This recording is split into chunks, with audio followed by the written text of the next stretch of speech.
And why was that? The exposure to different people. When you grow up in a small town, you don't realize you're trapped into an echo chamber. Everybody thinks the same. Everybody talks the same. Everybody has the same opinions about everything. And when you're inside of it, you don't know you're there until you Oh. escape. Welcome to the Tissue Box Podcast. I'm your host, Pam Jordan.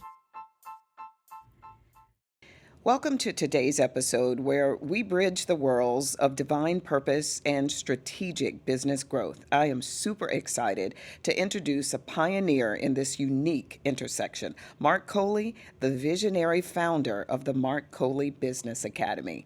Now, through his innovative academy, Marc empowers entrepreneurs to not just chase success, but to align their business endeavors with their spiritual journey. Now, Marc's commitment to ensuring that this journey is not just about financial gain, but about gaining clarity and insight that resonates with one's core values and purpose. His approach has transformed how entrepreneurs perceive and achieve success, making him a sought after mentor in both the spiritual and business communities. Now, whether you're a seasoned business owner or just starting, prepare to be inspired by Marc's unique perspective on achieving prosperity and purpose in your business ventures. Stay tuned as we explore how to create not just a successful business, but a legacy that reflects your true self. Welcome to today's episode of the Tissue Box Podcast. Thank you for allowing me this space.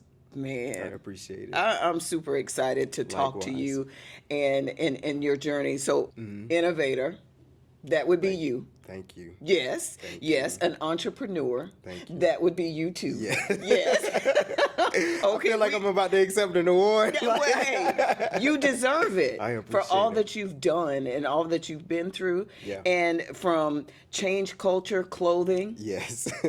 to having the Marc Coley Business Academy. Yes. Let's talk about that journey. First of all, tell us a little bit about Change Culture Clothing. That was my baby. That was my Yeah. first endeavor tapping into the entrepreneur space. It started, I want to say 27, 6, 5, one of them years in there. It's getting a little confusing at this point. Yeah. But it started off with me just experimenting with t-shirts. I was getting t-shirts and getting paint and just thinking I'm a young Picasso or something, just throwing. Yeah. And I remember someone asked me to buy one of my shirts, and I was like, You want "This this? exactly this that I just played over." Yes. And when I started noticing that people wanted the shirts, I was like, "We have something here." And I went Wow. from that to actually my first time experimenting with like a screen printer and getting shirts wholesale, getting them printed, getting the software to design them. And this was pre e-commerce era, so wasn't really a lot of platforms that allowed you to have a product and sale because it was just before that time. Right. So Wix was out then. I don't know if you're familiar with I Wix. am. So Wix was out then, but you couldn't sell anything on Wix because e-commerce was very new. And so I had to rig it up where they would select something on the website, go to PayPal, pay me because there wasn't a lot of integrations, and it was just Yeah. it wasn't easy then.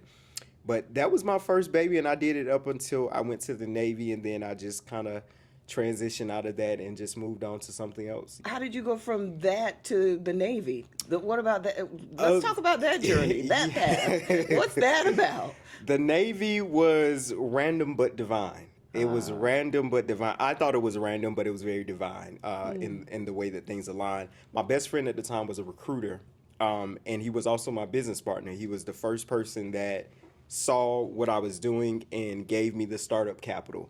And so I never considered going into the military until it got to the point where I needed more money for my business. Yeah. And so I like to tell people, some people join the military because they want to serve their country. I wanted to serve the business that I had, and that was the quickest and most stable paycheck that I could see coming through. So I decided I was going to join the military, and I think my resolve during that time is whatever it takes. So, That people was like, your well, mentality, I'm not going yeah. to go to the military. I can't do this and that. If it concerns me and destiny and me and my dreams, I don't care really what it takes. I I'm going to love do it. that. So, 2011, I went to the military, and it was one of the single-handedly best decisions that I've made in my entire life. And why was that? The exposure to different people.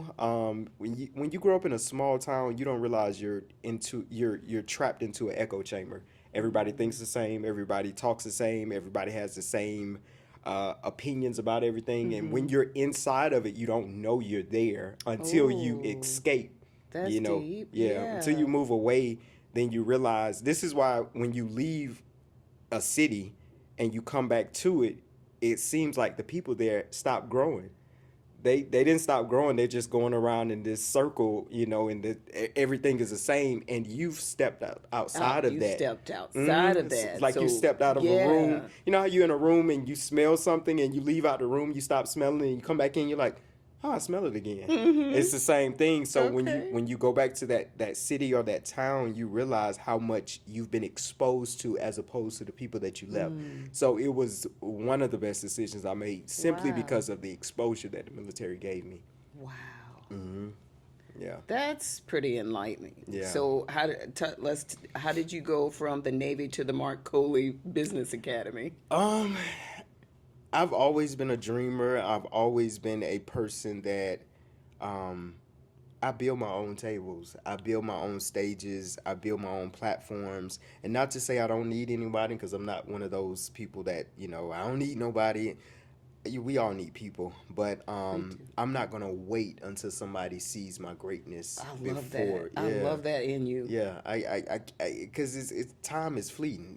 Like I can't. Well, you might notice me 20 years from now, and my greatness, may be expired. I don't know, and so that came in a frustrating time when I built the academy. One, I didn't have any money at all, like none. None. I want to put emphasis on no money Like because zero, like, yeah, right, yeah, okay. none. Like barely hanging on. I got out of the military. I do believe it was destined for me to get out, but I didn't prepare properly. So I got out. And I was just, I believe God told me to get out of the military. And sometimes when God tells you something, you just believe that because God told me to do this, the next chapter is going to be easy. Let me stop you right there and ask you a question that's going to be kind of deep. Okay. Because when you speak of God told me, you believe that God told you to get out of the Navy. Yes. What did that sound like to you? What was that voice? What was that said to make you know and feel in your heart that God is leading me to do this and to make this decision? Yeah. I believe our relationship with God is all unique to what we can interpret and what we can understand. For me, it's a sense of peace, of knowing. I'm not going to say I just hear this voice saying, hey, get out the military. Yeah. It wasn't that. It Yeah. may be for somebody else, but for me, there was a peace of knowing that my journey here is over. And you just know, what I'm saying? Right. Like, Yeah. how does the flower know it's time to bloom? It just knows, it just, one day you looking at it, it's all shriveled up and wrapped up. And the next day you go back, it bloom. How did it know it was time? How did it know? It was just time. It there's an internal instinct that sometimes, and I believe our spirits are connected to God, and you can ignore it, but I just knew this is the end for me here. And I'll share this with you. 4 years prior, I had planned to get out, and somebody came to me and stopped me, and they stopped me. They said, hey, think about this, think about this, think about this. And I was like, that makes sense. And at that time, it wasn't time for me to get out. There were some more things that I had to experience, go through, all these different things. And when it was time, no one stopped me. Nobody stopped. No one, because it was time. That was Yeah. your divine moment saying, Yes. okay, God, This is it. I hear you. Yeah. And I've always been one of those people that once I hear God, I don't need too many people confirming nothing with me. Like, I heard it, that's what it is, and that's what we doing. Period. That's it. So I got out, and the journey was very difficult. I think when you go into entrepreneurship, especially full time, leaving a corporate setting, you just believe like, oh man, my business about to blow up. It did not blow up. It did not blow up at all. I was just like, oh, I'm gonna get these calls because let me make sure I make a post letting people know I'm in the streets. Yeah. I'm out here now. Like, Yeah. anybody that's been holding off, swinging my way. Yeah, it ain't happening. So So, what did you do? well, that was on the heels of starting the academy. And once again, I got this divine idea. I said, I'm going to reach out to a few of my friends and say, hey, this is what I'm building. I don't have the capital to build it. And I would love your support. So I wrote this long text and I sent it to people that I trusted. Some of them responded, some of them didn't, and no hard feelings at all. And I had a particular friend, Jasmine. She's one of my best friends. She sent, I can't remember at this moment, but maybe like $200 or $300, and I was so blown away by it that I posted it on social media.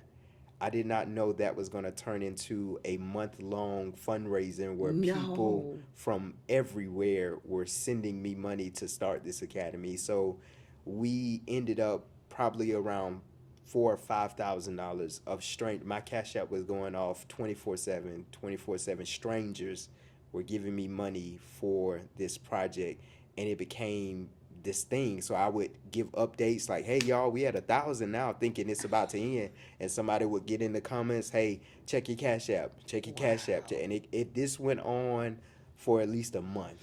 So where okay, in your mental space as this is happening, as all of this is transpiring like Yes. right before your eyes, what are you saying to yourself? What are you thinking?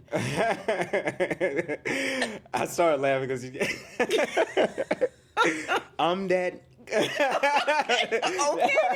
Listen, that's what I was feeling like. Yeah. Like, okay, all right. But I felt good. I felt filled with gratitude. I felt in purpose and on purpose as well. I felt just like, So you this did is- feel like, okay, God. yeah, like we good. Like, okay, like I see a light at the end of the tunnel. So that moment to me, it it it gave me this confidence that this is what I'm supposed to be doing. Yes. And it's almost like a confirmation. yes, like yes, this is it. And it's nothing like money to confirm something, because when people give you their resources, it's different from, hey, I'm praying for you. Yes. Hey, I believe in you, buddy. No, here is money towards that thing that you're called to build. Wow. Yeah, and that's I different. believe in you. Yeah, I believe in That's you. basically yeah. the It's a real I believe right. in you. Yeah. Like I believe you, because people don't be giving up. Yeah, okay. Yeah. This your hard-earned Okay. money. You know what I'm saying? So yeah, to have that in my pocket and it to be tangible, we took that money. We hosted our first event, and then we went to Chicago. We did another event in Atlanta. I did an event in Chicago. So literally, I went on tour with that money with the Marc Coley Business Academy doing pop-ups. Yeah, something that something, first of all, I did not know what I was doing at all. So that was my first time doing something even of that level. But And where did it come from? Where did the idea? And did you come up with the name right then and there? Did it have a name when you the had tour or the academy? the academy, when you came up with this idea that this is what I want to do? Did the name come with it? Or It did and it didn't. When I was in the process of starting it, it was really my response to building my own stage. At that time, a lot of things were going on. I was confronted spiritually with combining business and spirit together, and I had never seen that before. I've only seen people master one area and kind of dabble in another. So you may have a preacher or a speaker or a prophet that's really gifted in their spiritual components, but when it comes to business, it's a little shaky.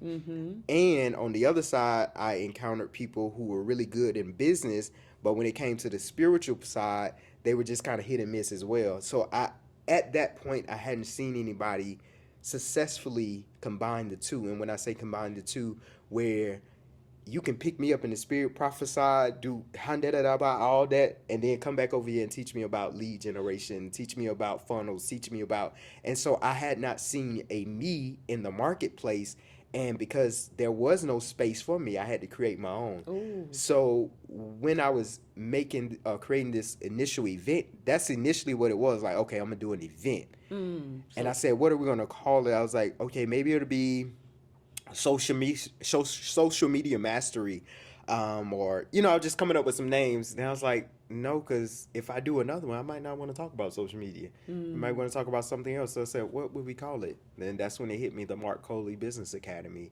And that's what I went with, TMCBA, the Marc Coley Business Academy, because I've always known that my calling is also very much similar to a pastor.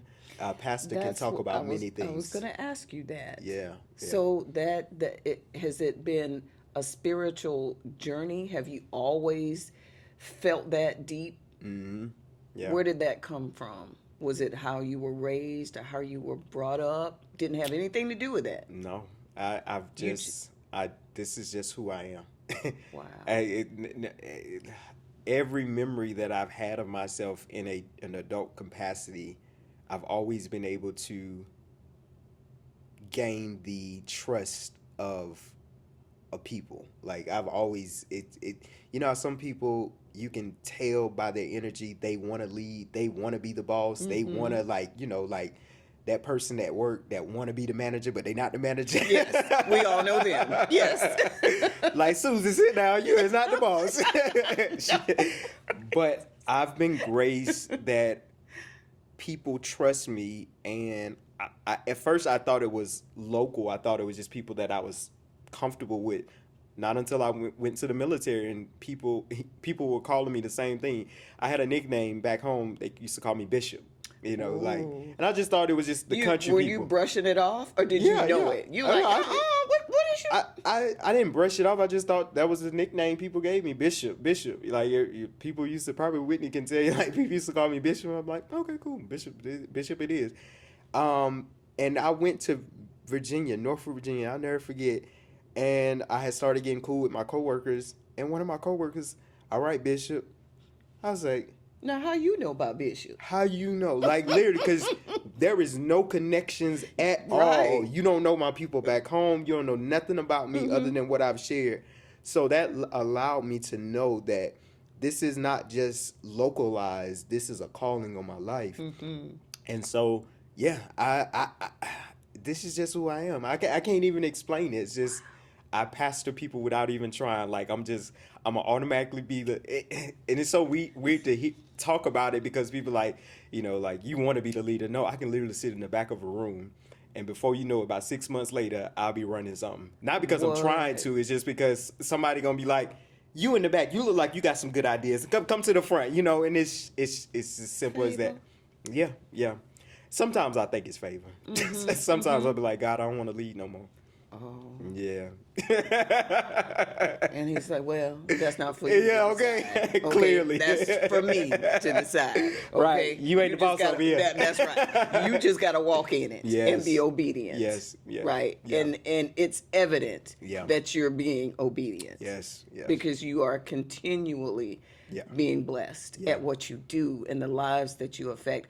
How do you take that all in when you know that you've got a tribe or a following of people who are like, holding on to the edge of every word that you say, and they put you in this space where you are leading, and they look to you to be a leader. How much responsibility? How do you?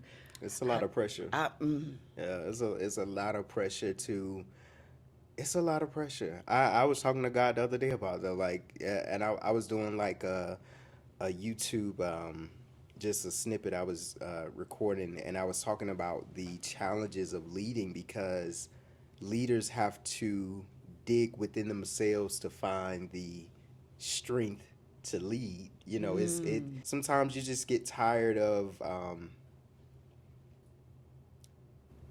It being your responsibility to pour, you know what I'm saying? And sometimes because people are so used to you pouring, when you need the same part, you don't really get it. And So what does that look like for you when you're tired? When you're like, I don't want to do this no more. I'm exhausted. What does that look like for you? And what do you do to keep going? What motivates you to keep going, to get up when you're tired and like saying no Yeah. and not and really wanting to say yes, but I'm tired. I don't know if I have the answer for that right now. You know, I'm just used. So we can get so deep into this. Come on with it. I think a trauma response of being tired is to keep going. Sometimes it's like, okay, I know this is gonna pull me out of that, but really you're doing the thing that's pulling you in. Ooh. So sometimes my desire to serve is also my kryptonite as well, because I don't turn it off. I don't, I can be going through the darkest of seasons, and I'm trying to hear from God so that I can help somebody else. Wow. Not hear for myself. And Right. I'm working on learning that some seasons the food that's in front of me is for me. And as a leader, as a real leader, you eat to feed others. Ooh. And you read books and like, oh, I can't wait to teach about this. I can't wait to share this. And you forget to feed yourself. You forget to say, this food is for me. Right. Maybe I'll share it 20 years from now, 15 years from now, but right now I'm going to eat it without thinking about you. Wow. And that's hard for a real leader. Because does that make you feel selfish? It does sometimes, because I'm so used to turning the teacher on in me, the leader on in me. I do my classes on Monday, so it's like I'll go through something and I'm dissecting my experience so that I can break it down to teach somebody else so that they can have an easier whatever. And I forget to eat, I forget to eat. I forget to just be. I forget to turn that part of me off. Yeah. And then you have to regroup. Yeah, because if I don't do it manually, it does it automatically, where I'll go through seasons of depression, or I'll go through seasons of not really just feeling myself, because I haven't nourished myself. I haven't nourished my soul. I haven't poured back into me. I haven't taken the time to turn off. I haven't, and I can tell when I'm in those seasons. It's very much similar to a car that the brakes need changing. That scrubbing against metal. I just feel it when I'm trying to pull something from nothing, because to myself I sound like, this ain't it, Mark. This ain't it. You regurgitating just some. And so when that happens, what is your regroup? When you have come to terms with, wait a minute, I need to sit down. Okay, I need to eat. Okay, what does that look like for you? And you can't give any more. You want to pour into yourself. What does pouring into Mark's own self look like? For me, getting off social media, that's a big one for me. Because even if I'm not saying something or doing something, by consuming so much, it then turns me into a person of, okay, I got to get back in it. I got to get back, because I feel this comparison and I feel like, okay, I'm missing out or something. So for me, just turning it all off and just being at peace with myself, having experiences where I'm not thinking in the background, oh, I need to take a picture of this. Oh, I need to show, this because I'm building a brand. Or I need to say something deep and powerful today because people are relying on it, and just release it and you're say, okay with people being not okay with you not being Mark for the day. oh, yeah. So, Mark, we get to the point of our conversation where I'm going to ask you a question that I asked all of my guests. Okay. Your tissue box moment, a moment where, maybe your lowest point to your point of triumph. Here at the tissue box, it's tears over triumph, right? We love to hear stories about how you were at your lowest, but you crawled out of that space and you triumphed to the man that you are. today. So your tissue box moment, just one of them. I know there's probably Yeah, several. listen, millions. Okay. We just want one. Just one. We just want one. And why it's important to you. When you asked that question, something immediately came to my spirit. I was in the Navy, stationed in VA, and I had just moved out from the barracks, so I had my own place. And my biological mother, she's had a long battle with mental illness and drug abuse, and it it came a point where she was back home, it was getting very difficult. Like, just crazy situation going on. She wasn't really just being taken care of. So I said, okay, well, I'll move you here. And I drove down to Columbus from VA, about a 12-hour drive, picked up all her things, and brought her back to Virginia. And it was my idea in the perfect world that I was just going to take care of her, because I was finally in a financial place where I could, we stayed in a nice apartment, nice community. And it was just, it made me happy to know that I could do this. I could cook and, make sure she took her medicine, took her baths. And Pam, that was hell on wheels. Because when I would leave, I like to say now, when I would leave to go to work, Miss Mamas would leave to go to work too, and she would knock on doors and ask for cigarettes and call the police on me. So it got to the point where the leasing agents gave me an ultimatum, and they said either she leaves or both of y'all leave. And of course, I'm in the military, and just by myself doing this, I had to send her back home. Wow. And when I sat with sending her back home after it had happened, I felt like a failure. I felt very much so like I had failed at the one thing that was supposed to be my thing to give to her to try to help. And that was a very low space for me because, just I I couldn't handle it. I couldn't handle it. And it took me a long time just to verbally say that I couldn't handle that. And now I've come to a place where I forgive myself for it. And when I say forgive myself, I'm not saying forgive myself for not being able to handle it, but forgive myself for putting that weight on myself in the first place to know that it's okay that she had to go back. It's okay that you couldn't do it. I felt guilty. You feel guilty because people tell you that's your mama. You should have been out him. Right. And now, she still has issues, still has different things going on. But at that period in my life, it was a very low space. But I bounced back from it, and I know that now I look at things and say, I can only do what I can do. That's it. I can't do nothing less. I can't do anything more. I can only do what I can do. And if what I can do is not enough, then I'm not suited to handle this, and I have to pass it along to somebody else who is. But that was your mom, though. Yeah. So I know that had to be difficult. Mm-hmm. And I'll be honest right now, my mom has been in jail for about 3 years in Columbus, Georgia, and I have not gone to see her once. And you're okay with that? Initially, I wasn't. Initially, I started to say, that's your mama. You need to go see her. You need to go this, and you need to.